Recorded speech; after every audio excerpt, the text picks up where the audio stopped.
asked Dale to come up, but I want to acknowledge other people in the audience that make videos. Hi, I'm Kevin Campbell, Kevin Campbell Films. I do TV commercials and a lot of web videos, just like we're describing here today. Okay, very good. And Mark? Good morning, Mark Williams with Williams Communication Group. We produce message-driven marketing videos to try to help businesses share their story and their experience, because people buy from those they know, like, and trust, and everything that we've been talking about talks about that experience, so you can get a sense of what it's like to do business with that person. Very good. I'm Tammy Waddell with Fireside Production, and we are a video production company as well. And we create videos for small businesses, large businesses, a lot of nonprofit. All right, so what I wanted to do was kind of, there's all kinds of different videos, and Dale and I have been talking a lot about this. And Dale, thank you for being here, and thank you for always filming our event. And so what I wanted to ask is, there's all kinds of ways. I just asked who has a camera with them, and everybody here has a camera. Probably most people have a video camera with them today. And so why don't we talk about what you get out of using different equipment and different cameras and things. What kind of camera should I use if I'm making a corporate video for myself? Right, there is quite a few different types of cameras that you can use, from a cell phone camera to a little regular video camera, to all the way up to professional cameras that can cost you hundreds of thousands of dollars. It depends on what kind of message you want to get out, and you always want to remember that whatever you're putting out there, you want to always put your best foot forward.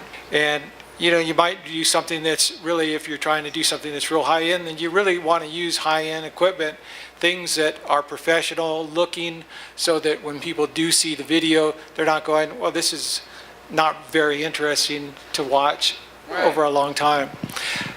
So I think if if you've got jittery hands and you've got grainy quality, and like I start playing that video and I see this is 10 minutes of something that looks horrible, I'm probably out of there a lot faster than if it's looking good and it's clear and it's crisp and it's nice. And so you can use your cell phone as a video thing. I don't think the quality is very good, and certainly your hand shakes around. You can get a flip camera for $100, $150. You can shoot a video that way. They also teach web design in 6th grade. It doesn't mean it's a good idea to go to the grade school and have a kid make your website. And you can do a lot of things cheaply today, but I think you're always saying, this is me and this is my brand. Mark? Somebody made the comment, I think, in this group a few months ago, that YouTube made good enough good enough. And when you're thinking about your brand and the examples you just gave with grainy, shaky, you can't hear it very well, do you really want that to represent your brand? And that's where, to Dale's point, it is important to think about audio quality, to think about lighting, to think about the fact it's on a tripod so that you don't get motion sickness watching it. When we think about making videos, we always think, well, there's a big cost associated with that. And each one of us has the ability to make a video, even if we're just using a cell phone or whatever. Start with what you have and try to think about a few key things. Like he mentioned, having your camera on a tripod, or you're trying to maybe even setting up even if you're using a cell phone, set it up on something so it's stable. Think about the lighting that's going on. Is there light on your subject? Is the subject lit from the back so you can't even really see them? Hey, I'd like tips from you guys on lighting, because I think in general, I wouldn't know what to do for lighting that makes a good video. And being able to have your whatever you're shooting with stable, having good lighting. Think about the sound quality. What kind of sound quality? And so I think there's casual, and then I think there's poor quality. The Beckham video, I'm sure, good quality, but it still looked casual. And I think for marketing and to get viral and to keep people engaged in it, it's got to be decent quality. So it's the message that's far more important than the kind of camera you use. That's a great place to start too. Whenever you're thinking about your video and doing your video, there's a lot of technology involved with that, but it's very important to think about before you even start to turn your camera on. What's the story I want to tell? what's the point I want to get across? And that goes to the adding value and all the beginning of our conversation for sure. What are you trying to achieve? Think about the ahs and the ums that drive you crazy. I work at the College for Financial Planning, that's my day job, where we do a lot of webinars. And just the other day, someone said that professor was filled with ahs and ums. Can I not ever have him again in a webinar? So my point is the content reigns, amen. But if a person with great content has terrible delivery, I'll get him to Toastmasters. So I do want to go back to the what's good enough, and what's good enough shouldn't be what you're going for. Yeah, and I wanted to follow up on that. Actually, I think it was the Coca-Cola campaign that was referenced when they said good enough is good enough, and I think that depends on what your goal is for this thing. And Coca-Cola's goal was, we want lots of videos, we want them consumer generated, we want to demonstrate that this is our audience, and so if that's the deal, you're going to have to accept that the consumer video level video is going to be lacking in what quality standards you should probably apply to your brand. I liked your phrase earlier, John, creating the experience, to echo what Kevin was just mentioning. We've all been to that restaurant we love, that hotel we love, that experience. If we can tap into creating that experience which you described, I think that's huge. Right, Thank right. you.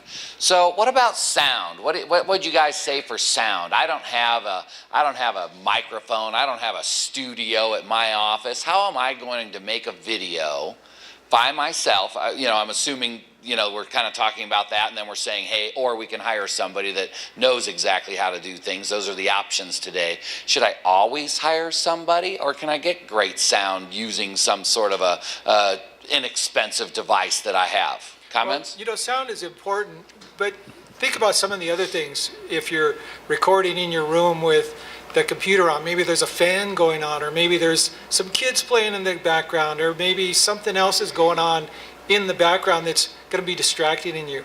Make sure that you're aware of that before you start your recording, because even that can help you with your sound. Quick comment, and I would say that the microphones you buy are as important as the camera you buy. You bet. We're going to be heading to Scotland here pretty soon and doing a lot of going out to whiskey tastings. But I would like to know what would be good equipment to get into startup-wise in the video area for something like that. It's going to be on our website. What kind of equipment are you using right now? Right now, just a digital SLR Canon 5D Mark II. Mm-hmm. I think one of the biggest things that you could do, we're really talking a lot about sound, that the digital SLRs today are fantastic. One of the big things that will make a huge difference for you is having some professional audio. Personally, I like to use the Sennheiser microphones. They use wireless pin-on lavalier microphones and also have wireless handheld mics. Those work fantastic. There's also a couple of different appliances that you can use to monitor the sound so you don't have the fluctuations in the volume on those as well. So I could talk to you about that a little bit later. That's a little more specific, but those wireless mics I think are invaluable when you're using those. What would you guys say to that question? The Sennheiser is definitely a good one. The sound that's in a video, if it's really bad, it's inexcusable, versus if it looks bad, like the guitar video that you were talking about, it may look really bad, but if it sounded horrible, you probably wouldn't even watch it, right? And a lot of people said they even stop watching the video and just listen to the sound ongoing. So that's probably really important. What would you guys say to the entry level, hey, what should I get to do something decent? They do have the mics that mount on top of the cameras too. They're the little shotgun type mics, like Rode makes one that's real good. Sennheiser makes another one that's great. But the wireless, I think, really outperform those quite a bit.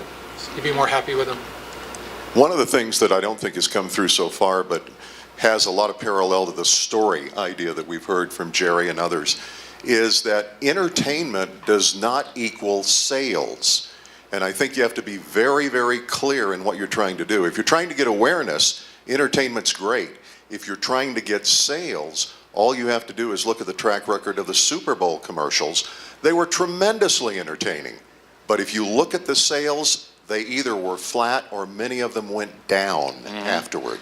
So for people who have a direct response kind of marketing set where they get paid on the response, not on how entertaining or how many awards it's garnered, Then you have to look at what is your sales message and what is your message that you want people to do. And that could probably be a whole topic as to how you're gauging the ROI of what you're doing.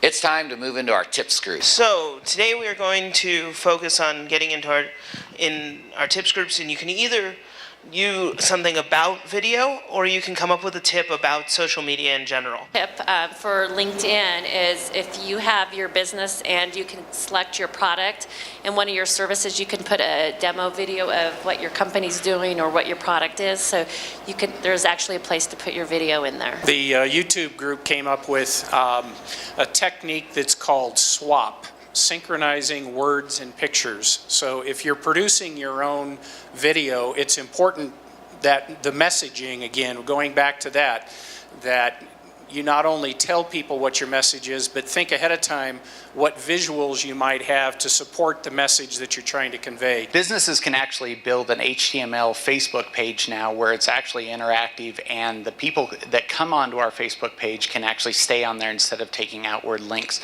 If you're a real estate company, you can actually do full MLS searches if you build one of these HTML Facebook pages. The other thing that we tied into it was the ability to use the Facebook chat on our actual web pages. Increasingly, people are using their cell phones to communicate and get information. It's hard enough for us to maintain our Facebook fan pages and our websites. There is an application called Mofuse, M-O-F-U-S-E, Mofuse, and in 5 minutes you can design a mobile website that works across all applications. Our next events are going to be on May 20th and then June 20th. It's June 17th. I said June 20. My notes in the slide are different. We're going to talk about local marketing through social media, what tools to use, how to go out there and do more local marketing. We're going to talk about the legal ramifications of social media. Again, that kind of always is a never-ending topic of what can I do, what can I say, what can I use, where should I go, how could this impact my brand out there. And guys, thank you everybody to our sponsors. Thank you Dale, Shea Cirque, My Favorite Muffin, and guys have a great weekend. Oh, and Pete's Coffee, sorry. Thank you.